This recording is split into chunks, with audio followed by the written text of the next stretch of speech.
Tayo ditong mga kinatawan ay ibinoto lamang ng ilang libong Pilipino. Ngunit ang kasama natin ngayon ang Pangulong Duterte, ang most voted Philippine leader ng 2016. At ang kanyang anak, Vice President Sara Duterte, ang most voted Philippine leader naman ngayong 2022. I would like to manifest na gusto ng sambayanang Pilipino ang pagdurog niya sa mga kriminal, durugista at NPA na terorista. Kaya sila ibinoto at patuloy na mahal ng mga Pilipino. Kaya gusto natin ng patas na hearing. Sana sinama natin dito ang libo-libong mga magulang na ang mga anak ay biniktima ng mga durugista. Ang mga ordinaryong Pilipino na naglalakad galing trabaho, tapos sinaksak po pinatay ng adik, lahat ng mga kababaihan, na kahit pati infant na babae ay ginahasa na ng adik. Libo-libo rin ang kanilang mga magulang at mahal sa buhay na wala dito ngayon.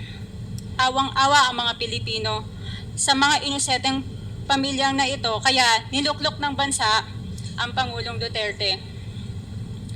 Ang drug war ng Pangulo ay policy lamang. Hindi ito natupad kung hindi ito pinundahon ng Kongreso ng 6 na taon. Majority pa nga dito sa mga kinatawan ay naka-Duterte fist pa nung buong 6 na taon eh. Ang Duterte Youth Party List po ay patuloy na naninindigan sa Pangulong Rodrigo Duterte at pangalawang Pangulo, Sara Duterte, na naglingkod ng maayos, dumurog sa mga durugista, kriminal at NPA na terorista para proteksyonan ang milyon-milyong Pilipino.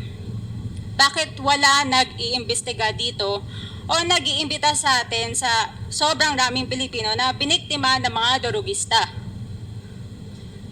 And lastly, sa mga kongresista na kaalyado ng mga NPA, mahaya naman tayo sa topic ng pagpatay dahil kayo mismo, hindi kayo nagsasalita sa pagpatay ng NPA sa mga pulis, sundalo at mamayang Pilipino. Pati rin po sa mga natitirang resource persons na gusto mag-abogada papuntang ICC, si Attorney Maria Cristina Conti, na kandidato ngayon ng Bayan Muna Party List. Kasama po ang inyong katabi na si Nery Colmenares ng Bayan Muna. Sa NPA, nire-recruit ang mga kabataan para pabagsakin ang gobyerno at pumatay ng mga pulis, sundalo at tropa ng gobyerno. Hindi nyo naman kinokondena ang pagpatay nila. Ang kinokondena nyo ngayon ay ang dalawang naging most trusted leaders ng bansa na todo effort protektahan ang milyong-milyong mga Pilipino. In support sa advocacy sa Pangulong Duterte, ang Duterte Youth Party List ngayon, Kongreso ito, ang kaisa-isang nagpapanukala na pagbalik ng death penalty para sa mga rapist, kidnappers, durugista at terorista.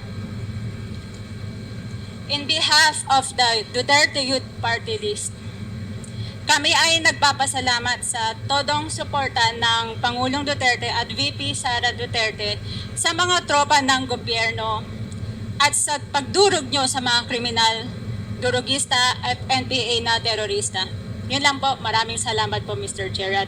Thank you, Congresswoman. Salamat, Mr. Chair. Bawal po pumalakpak dito. Kung gusto niyo pumalakpak, doon kayo sa labas.